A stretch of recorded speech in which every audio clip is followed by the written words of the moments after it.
Varones israelitas, ayudad. Este es el hombre que por todas partes enseña a todos contra el pueblo, la ley y este lugar. Y además de esto, ha metido a griegos en el templo y ha profanado este santo lugar. Porque antes habían visto con él en la ciudad a Trófimo de Éfeso, a quien pensaban que Pablo había metido en el templo. Así que toda la ciudad se conmovió y se agolpó el pueblo, y apoderándose de Pablo le arrastraron fuera del templo. Inmediatamente cerraron las puertas, y procurando ellos matarle, se le avisó al tribuno de la compañía que toda la ciudad de Jerusalén estaba alborotada. Tomando luego soldados y centuriones, corrió a ellos, y cuando ellos vieron al tribuno y a los soldados, dejaron de golpear a Pablo. Entonces, llegando al tribuno, le prendió y le mandó atar con 2 cadenas, y preguntó quién era y qué había hecho. Pero entre la multitud, unos gritaban una cosa y otros otra. Y como no podía entender nada, de cierto a causa del alboroto, le mandó llevar a la fortaleza. Al llegar a las gradas, aconteció que era llevado en peso por los soldados a causa de la violencia de la multitud, porque la muchedumbre del pueblo venía detrás gritando, muera. Cuando comenzaron a meter a Pablo en la fortaleza, dijo al tribuno, ¿se me permite decirte algo? Y él dijo, ¿sabes griego? ¿No eres tú aquel egipcio que levantó una sedición antes de estos días y sacó al desierto los 4,000 sicarios? Entonces dijo Pablo, yo de cierto soy hombre judío de Tarso, ciudadano de una ciudad no insignificante de Cilicia, pero te ruego que me permitas hablar al pueblo. Y cuando él se lo permitió, Pablo, estando en pie en las gradas, hizo señal con la mano al pueblo y hecho gran silencio, habló en lengua hebrea diciendo, varones, hermanos y padres, oíd ahora mi defensa ante vosotros. Y al oír que les hablaba en lengua hebrea, guardaron más silencio. Y él les dijo, yo de cierto soy judío, nacido en Tarso de Cilicia, pero criado en esta ciudad, instruidos a los pies de Gamaliel, estrictamente conforme a la ley de nuestros padres, celoso de Dios, como hoy lo sois todos vosotros. Hasta ahí. Vamos a orar, hermanos, y vamos a pedirle al Señor misericordia y guianza. Amén. Padre Santo, siempre te vamos a dar las gracias por la oportunidad inmerecida que nos da de poder estar en este lugar, Señor. Realmente, Señor, tú conoces los corazones, conoces cada uno de nuestros corazones, Señor. Y sabes, Señor, que me siento muy insuficiente al estar aquí. Realmente te necesito. Mis hermanos te necesitan. Ayúdanos, Señor, a poder entender tu palabra, a predicar tu palabra, pero también a aplicar tu palabra. Estamos en tus manos y te damos gracias, Padre Santo, en el nombre de Jesús. Amén. Puede tomar su asiento, hermano.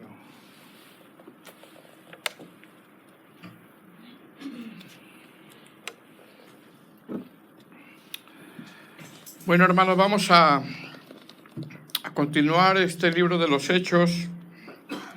Este es el tema número 34 y como título es el arresto del apóstol Pablo. Amén. Sin lugar a dudas, hermanos, con la ayuda del Señor vamos a sacar varias aplicaciones para nuestra vida espiritual. Amén. Amén, hermanos.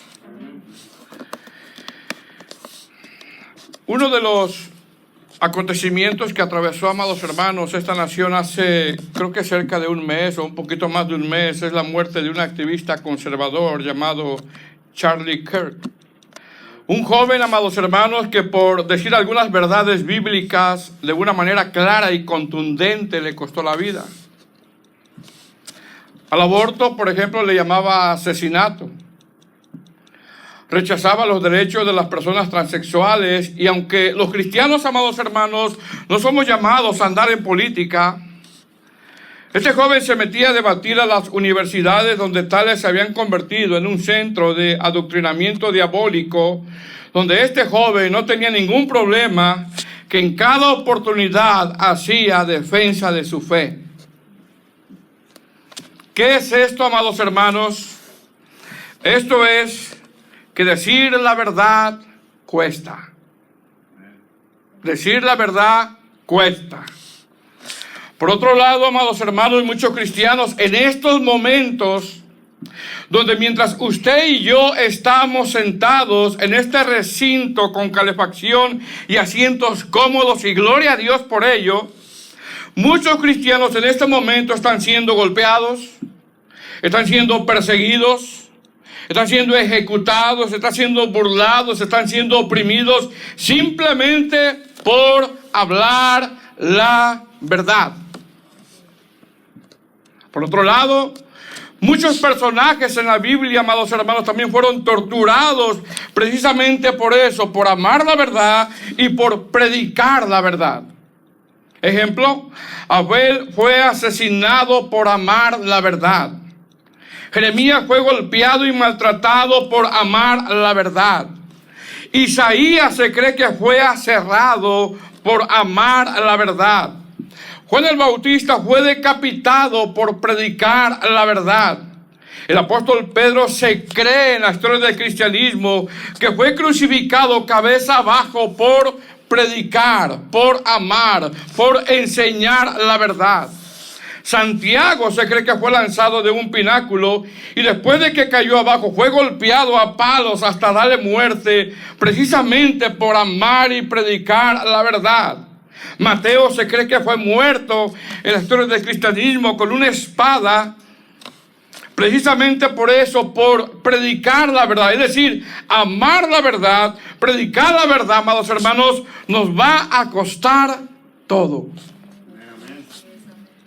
Por otro lado, la historia del cristianismo, en la era de los mártires, se perseguía a tales cristianos precisamente por eso, por amar y predicar la verdad. Nuestro Señor Jesucristo dijo en Mateo capítulo 10, versículo 22, y seréis aborrecidos de todos por causa de mi nombre, es decir, predicar la verdad, amar la verdad, proclamar la verdad, amados hermanos, trae sufrimiento. Trae sufrimiento. ¿Qué vemos en estos pasajes, amados hermanos, que acabamos de leer? Vemos que Pablo, después de terminar sus 3 viajes misioneros, vemos que Pablo, después de haber venido a Jerusalén a dar informe a la iglesia, vemos que es arrestado, golpeado, sacudido, y mira bien, y desde ese momento, desde este capítulo que leímos, y estos versículos que leímos, desde ese momento la vida del apóstol Pablo se verá solo en cárceles hasta el día de su muerte. Hasta el día de su muerte. Se cree, mis amados hermanos, que desde el día en que Pablo fue arrestado, como en estos versos que vamos a analizar el día de hoy, hasta el día en que él dijo, he acabado la carrera, cuando le escribe la segunda carta a Timoteo, duró cerca de 10 años. Desde este momento. Es decir, desde el día en que Pablo fue arrestado, que es este pasaje, hasta su ejecución, él estuvo en calidad de encarcelado cerca de 10 años. ¿Te puedes imaginar eso, hermano? ¿Te imaginas eso? Haber levantado infinidad de misiones, porque ya lo hemos visto a través ya casi de un año, ¿verdad? En este libro de los Hechos. Haber pasado infinidad de sufrimientos en los 3 viajes misioneros. Haber formado infinidad de ministros. Haber plantado muchas iglesias. Haber predicado el evangelio por toda Asia, y ahora sus últimos años de vida los pasará de cárcel en cárcel hasta el día en que va a ser ejecutado. Amados hermanos, Para ti, ¿qué es el sufrimiento por causa de Cristo? Yo te hago una pregunta. Para ti y para mí. Para ti y para mí, ¿qué es sufrir? ¿Qué es sufrir por la causa de Cristo? Con esto no estoy diciendo que necesitamos sufrir para ganar algo, no. Lo que estoy diciendo es que el sufrir es parte de una sola cosa, ¿cuál? Que cuando predicas a Cristo, que cuando sigas a Cristo, que cuando predicas la verdad, el sufrimiento va a ser inevitable. Repito, hermanos, el apóstol Pablo, desde este arresto que tuvo, en estos pasajes que vamos a estudiar, solo lo vamos a ver en cárceles, solo lo vamos a ver en juicios delante de tribunos, gobernadores, hasta el día de su ejecución. Desde estos versos de Hechos 21, 27 en adelante, y lo que resta del libro, solamente veremos a Pablo arrestado. Lo veremos contando su conversión. Lo veremos, hermanos, siendo trasladado de un lugar a otro. Lo veremos amenazado. Lo veremos en cárceles frías. Lo veremos en momentos solo. Lo veremos en un naufragio. Y lo veremos camino a Roma, ya que él, al echar mano de su ciudadanía, va a ser ejecutado en Roma. Sin embargo, a pesar de todo, vamos a ver que él sigue predicando. Sigue exponiendo la palabra. Sigue enseñando la palabra. Hace defensa de su ministerio, exponiendo su conversión ante grupos de gentes como soldados, centuriones, tribunos, gobernantes, funcionarios como Festo, Agripa y Herodes. Pero ya no lo vamos a ver haciendo sus viajes, sino ahora preso. Pero lo vamos a oír diciendo: la palabra de Dios no está presa. ¿Te puedes imaginar, amados hermanos, tantas iglesias que plantó, ministros que formó por casi toda Asia Menor? Él predicó el evangelio y ahora estará de cárcel en cárcel hasta el día de su ejecución. Repito, algunos eruditos creen, amados hermanos, que duró entre 7 y 10 años encarcelado, de cárcel en cárcel, hasta el día en que fue ejecutado. ¿Cómo usted y yo vemos el sufrimiento, hermanos? Me hizo cara el hermano. Me contestó mal el hermano. No me saludó el hermano.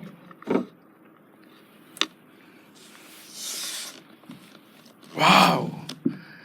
Los cristianos de hoy. Mire cómo comienza. Versículo 27. Lo tenemos.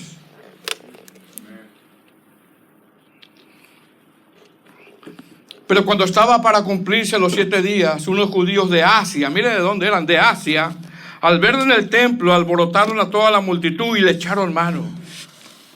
Así dice, ¿verdad? El versículo 27. Pregunta, amados hermanos, ¿por qué Pablo fue a fiesta de Pentecostés? Porque aquí hay una fiesta de Pentecostés. Los 7 días. Recordemos que Pablo va a Jerusalén a dar informe de su ministerio, y no solamente a dar informe, sino que lleva una ofrenda. Mas, sin embargo, con todo y eso, al parecer, a la iglesia de Jerusalén se les había informado también, o se les había mal informado algo acerca del ministerio del apóstol Pablo. Es por eso que él va. Entonces la pregunta es: ¿por qué Pablo fue a Jerusalén a pesar de las advertencias que se les había dado? Mire bien, hermano. En la iglesia de Jerusalén había algunos judíos que habían obedecido a la fe, de los cuales todavía les costaba dejar ciertas costumbres, y como que tenían una mala impresión del ministerio del apóstol Pablo. Porque quiero que sepa que eso costó muchos años, hermano. A muchos judíos que habían obedecido a la fe les costó muchos años dejar ciertas costumbres. Nosotros ya queremos que la gente cambie rápido, ¿verdad? Pero no, lleva tiempo. Y es en el tiempo del Señor. Y Pablo, para guardar la unidad de la iglesia, Pablo accede a festejar las fiestas de Pentecostés haciendo un voto, no porque estaba negando la fe, sino lo hace por la conciencia débil de estos judíos cristianos, y así tengan paz y se les quite todos esos prejuicios que quizá tenían con él. Repito, Pablo como judío festeja las fiestas de Pentecostés para que de una manera, hermano, eso ayude a la conciencia débil de estos judíos que se habían hecho cristianos con el propósito de mantener la unidad. Por eso hace él ese voto. Él no está negando la fe. Simplemente lo hace para calmar las conciencias débiles de estos judíos que habían obedecido a la fe. Y cuando yo leía esto, amados hermanos, que él accedió a eso, la pregunta que a mí me vino a la mente es: ¿qué tan dispuestos estamos nosotros en hacer algo nosotros para cooperar unos con otros, en mantener precisamente esto, la unidad que necesita una iglesia? ¿Qué tan dispuestos estamos nosotros a menguar? Pablo va a Jerusalén y al festejar las fiestas de Pentecostés, algunos judíos que habían venido de Asia, esos no estaban convertidos, habían venido de Asia, al verle en el templo, alborotaron a toda la multitud y le echaron mano. El verso 27 lo dice. Ahora una pregunta, hermanos. En ese verso 27, donde Lucas narra que estos judíos vieron a Pablo en el templo, ¿de dónde venían? Venían de Asia, venían de Éfeso. Es decir, lo conocían. Lo habían visto en Éfeso seguramente. Ahora la pregunta es: ¿vieron a Pablo y a Trófimo, que es griego, en el templo? El verso no lo dice. No lo dice. ¿Qué es esto, amados hermanos? Esto es que estos judíos que habían venido de Asia inventaron, calumniaron, difamaron que Pablo había metido a Trófimo en el templo. Repito, estos judíos que habían venido de Asia inventaron, calumniaron, difamaron que Pablo había metido a Trófimo en el templo. Mira lo que dice el verso 28. Dando voces, varones israelitas, ayudad.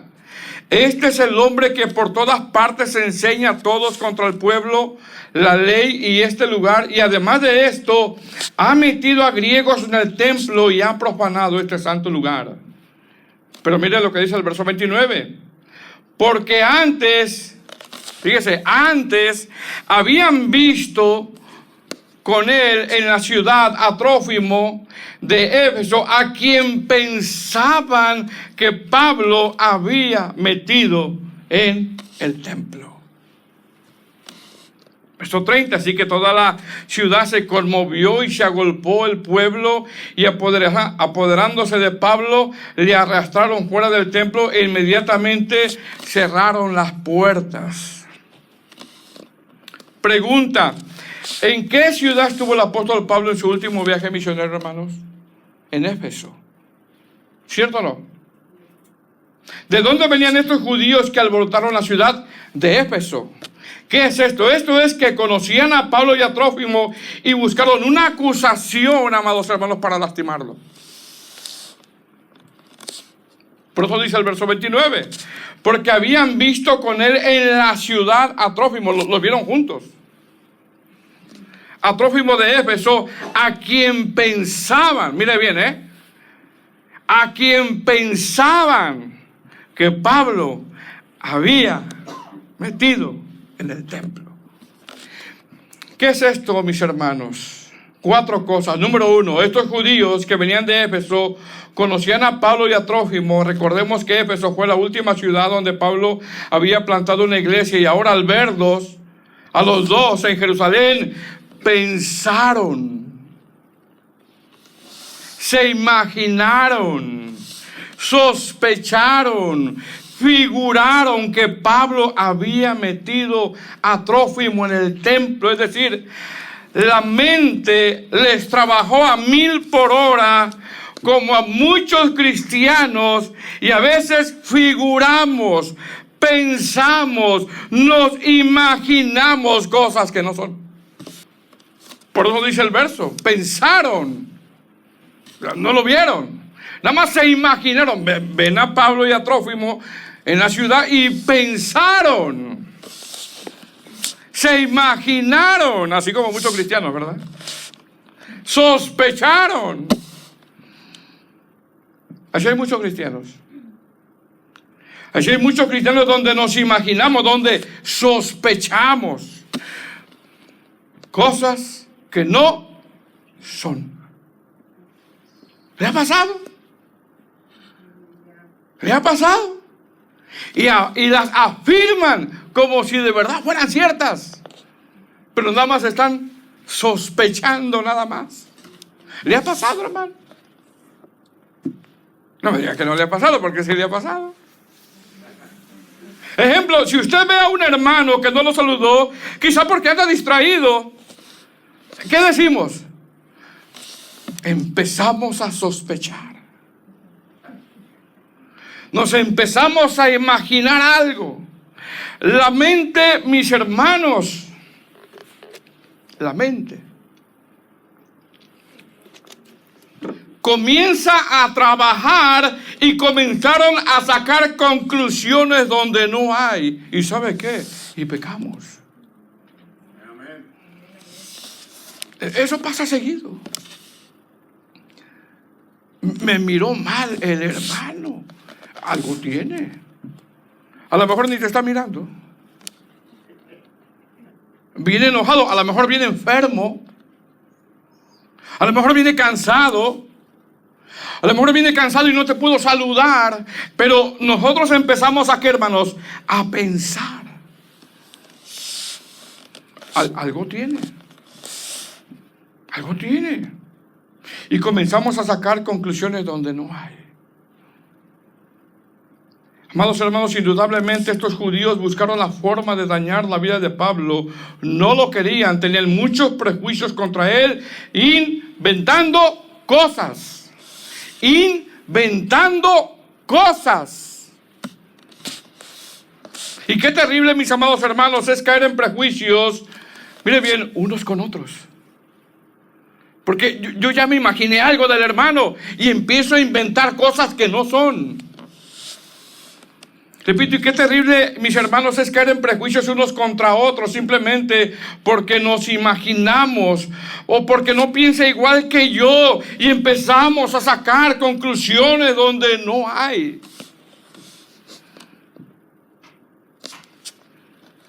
Empezamos a sacar conclusiones donde no hay.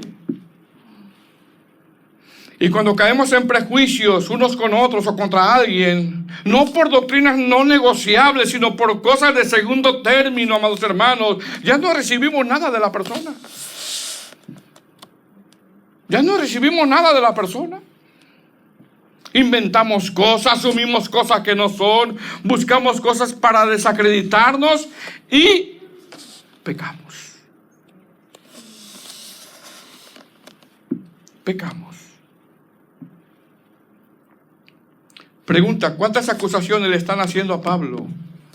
3. ¿Cuáles? Número 1, lo estaban acusando de ser antisemita o antijudío. 2, lo estaban acusando de enseñar contra la ley y que vivieran como gentiles. Y 3, lo estaban acusando de haber metido a Trófimo en el templo. Pero nada más ellos habían pensado. Pregunta, ¿Pablo era antijudío? No, no era antijudío. No era antijudío. Pablo predicaba contra la ley e incitaba a que vivieran como los gentiles. No.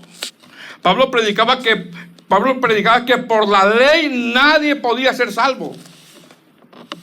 Pablo predicaba que la ley era solo un ayo que mostraba el pecado. Pablo predicaba que la salvación es por gracia. ¿Pablo había metido a Trófimo en el templo? No. Solamente pensaron. Hermanos, eso pasa muy seguido en las iglesias cristianas.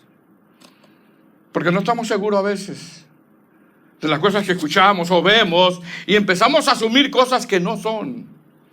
Y sacamos conclusiones de cosas que no son. ¿Y sabe qué? Y pecamos. Pecamos. Pablo era un judío conocedor de la ley, conocedor del templo. Sabía que el templo estaba dividido en secciones. Por ejemplo, había un patio para mujeres, había un patio para gentiles, había otro para judíos y había un patio especial para los sacerdotes. Además, se dice que el patio para los gentiles, había un cartel que decía: los gentiles solo pueden llegar hasta aquí, y si algún gentil pasa de esta línea, son culpables de pena de muerte. Él lo sabía. Por lo tanto, las acusaciones contra él eran fuertes y delicadas, serias y peligrosas. Dice el verso 31. ¿Estamos ahí, hermanos? Y procurando ellos matarle, se le avisó al tribuno de la compañía que toda la ciudad de Jerusalén estaba alborotada. ¿Qué es esto, hermanos?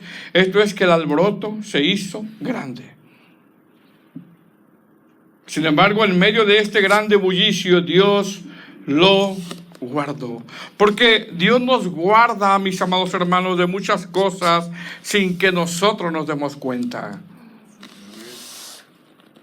Verso 32. Tomando luego soldados y centuriones, corrió a ellos, y cuando ellos vieron al tribuno y a los soldados, dejaron de golpear a Pablo. Mire que si no llega el tribuno, hermano, lo matan.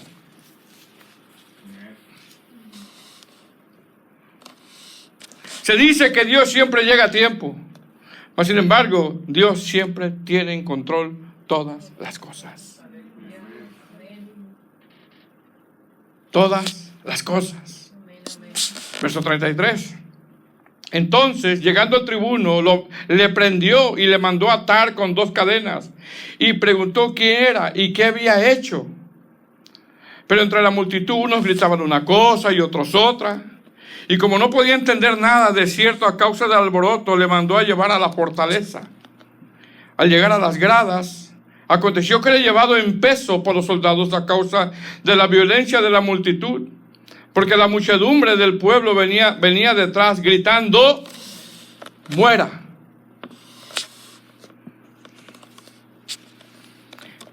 Amados hermanos, predicar el evangelio, predicar la verdad, predicar a Cristo, ser testigo nos costará todo. Nos va a costar todo. Puede hacer que lleguemos a perder hasta amistades, familiares. Ay, pastor, es muy duro eso. Sí, la verdad, pero nos va a costar todo. La palabra fue llevado en peso. Habla de que Pablo estaba tan golpeado que no podía ni pararse. Estaba tan golpeado que los soldados lo tuvieron que llevar cargando. Y mientras los soldados lo llevaban cargando, la gente decía: muera.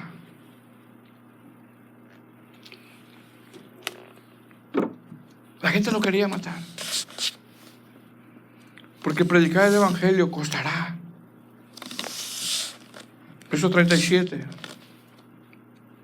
Cuando comenzaron a meter a Pablo en la fortaleza, dijo al tribuno: ¿se me permite decirte algo?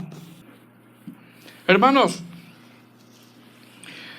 no sé si usted puede imaginarse la escena donde Pablo está demasiado golpeado, no puede caminar por los golpes, hay una turba que lo sigue, que dice muera, mas sin embargo, la reacción de él, mire bien, es como la de pocos cristianos ante los golpes que recibió.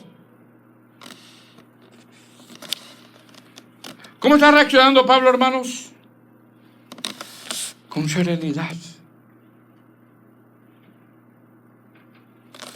Cosa que a veces nosotros no tenemos, ¿verdad? Con tranquilidad. Cosa que a veces que nosotros no tenemos. Los que tienen gloria a Dios. Con calma. Cosa que a veces nosotros no. ¿Qué es esto? Esto es poder de Dios. Esto es poder de Dios. Esto es poder de Dios. Que te golpeen. Que te den una cachetada. Y tú tranquilo. ¿Eso es qué? Poder de Dios. ¿Qué es esto? Esto es lo que el Evangelio puede producir en la vida de un cristiano. Por eso les digo, amados hermanos, hay cosas que tú y yo todavía estamos batallando y no, ¿qué? No tenemos. ¿Qué es esto? Eso es lo que el Evangelio puede producir en la vida de un cristiano. ¿Sabe qué es esto? Esto es ser lleno del Espíritu Santo de Dios. Esto es ser controlado por el Espíritu Santo, porque la pregunta es cómo nosotros reaccionaríamos ante un suceso similar. Cuando comenzaron a meter a Pablo en la fortaleza, verso 37, dijo al tribuno: ¿se me permite decirte algo? Y él dijo, ¿sabes griego? Verso 38. ¿No eres tú aquel egipcio que levantó una sedición antes de estos días y sacó al desierto a los 4,000 sicarios? Imagínense, pensaba el tribuno que Pablo era un sicario, que era el egipcio. ¿Qué significa sicario? ¿Sabe lo que significa sicario? Hombre con daga, homicida con daga. Verso 39, entonces dijo Pablo: yo de cierto soy hombre judío de Tarso, ciudadano de una ciudad no significante de Cilicia, pero te ruego que me permitas hablar al pueblo. Te ruego. Hermanos, está todo golpeado, pero está sereno, porque está lleno del Espíritu Santo. ¿Qué va a hacer Pablo? Va a predicar. Va a exponer cómo tuvo su conversión. Va a explicar. Yo te hago una pregunta, mi amado hermano, y me le hice yo también. ¿En un momento similar tú estás pensando en predicar? No, yo estoy pensando en que el que me la hace, me la paga. Regularmente reaccionamos nosotros ante la ofensa. No, yo no estoy pensando en predicar. Lo menos que estoy pensando es en predicar. Mas sin embargo, ¿qué va a hacer Pablo? Va a predicar. Verso 40, y cuando a él se le permitió, Pablo estando en pie en las gradas, hizo señal con la mano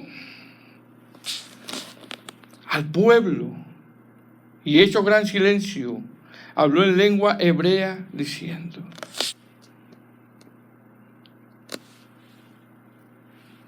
Amados hermanos, a pesar de que estaba golpeado, estaba tranquilo. Estaba confiando en Dios. Estaba sereno, estaba confiando en la fidelidad de Dios. Porque imagínate, amado hermano, que te golpeen y tú tranquilo. Que te griten y tú tranquilo.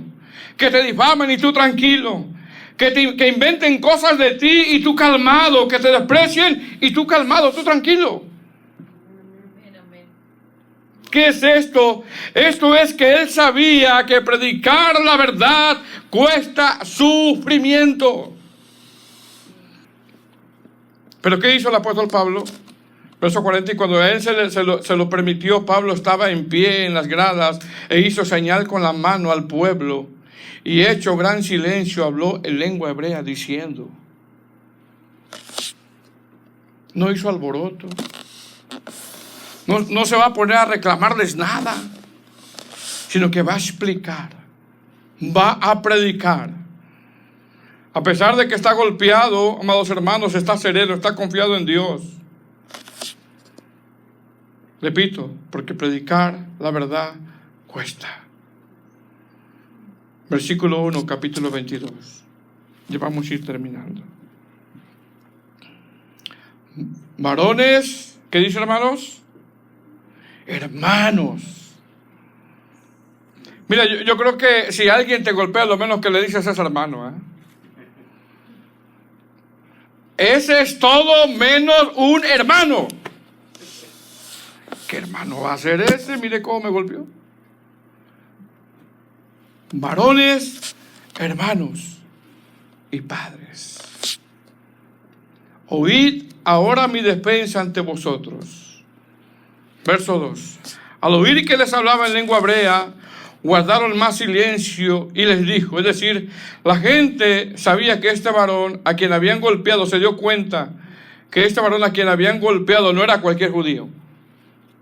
No era cualquier judío. Pablo era un hombre preparado que había estudiado en las mejores universidades de ese tiempo, instruido a los pies de Gamaliel. Y para Israel, en ese tiempo Gamaliel era una eminencia. Es más, en ese tiempo se decía, la gloria de Jerusalén es Gamaliel. Así que Pablo no era cualquier persona, no era cualquier judío. Verso 3. Yo de cierto soy judío, nacido en Tarso de Cilicia, pero criado en esta ciudad, instruido a los pies de Gamaliel, estrictamente conforme a la ley de nuestros padres, celoso de Dios, así como hoy lo sois todos vosotros. Amados hermanos, Pablo, a pesar de la condición en cómo se encuentra, lo único que quiere es predicar el Evangelio. Predicar el Evangelio, ya que desde este día hasta el final, lo va a seguir haciendo, amados hermanos, y no va a desaprovechar ninguna oportunidad en cumplir su llamado.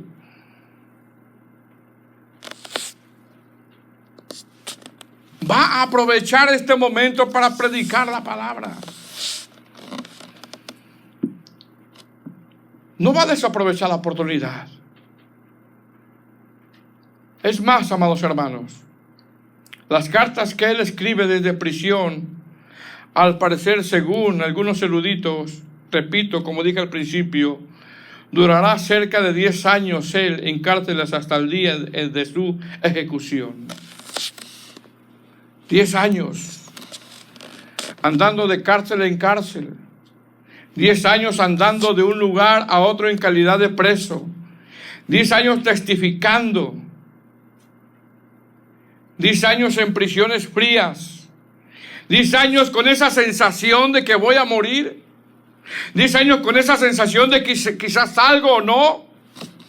10 años en si salgo seguiré predicando y si no, seguiré predicando en esta cárcel, ya que la palabra de Dios no está presa. Pero no salió. Porque él aquí ha sido golpeado y va a aprovechar la oportunidad una vez más de predicar.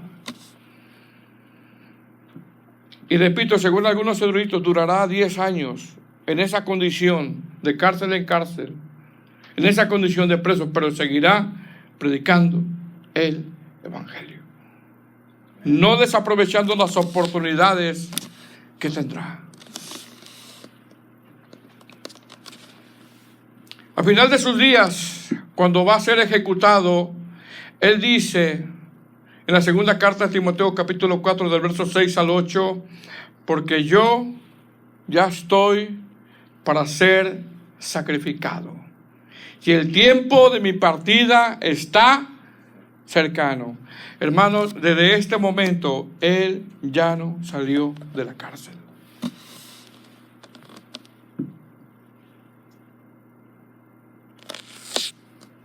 Porque yo ya estoy para ser sacrificado y el tiempo de mi partida está cercano. No está diciendo, hermanos, ayúdenme. No me dejen solo, no. Dice, porque yo ya estoy para ser sacrificado y el tiempo de mi partida está cercano. He peleado la buena batalla, he acabado la carrera, he guardado la fe. Y Pablo dice que esta batalla es buena. Es una buena batalla.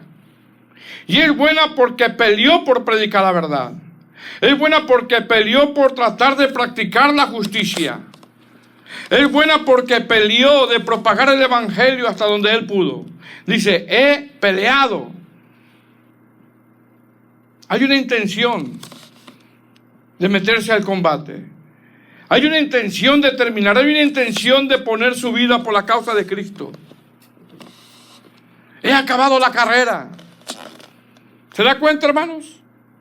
Desde este momento lo meten preso y andará de cárcel en cárcel hasta el día de su ejecución. Y al final dice, he acabado la carrera. No deserté. Hubo obstáculos, hubo inconvenientes, hubo dificultades, hubo estorbos, hubo trabas, hubo sufrimiento, hubo padecimiento, hubo enfermedades, hubo rechazo, hubo cansancio físico. Viajé miles de millas. He estado cerca de 10 años en prisión por la causa de Cristo, pero por fin he acabado la carrera. He guardado la fe. No abandoné el llamado. No abandoné la doctrina. No me dejé engañar por el judaísmo, por las filosofías, por el ascetismo, por el gnosticismo, sino que guardé la doctrina. Y termina diciendo, hermanos, por lo demás, me está guardada la corona de justicia, la cual me dará el Señor, juez justo en aquel día, no solo a mí, sino a todos los que aman su venida.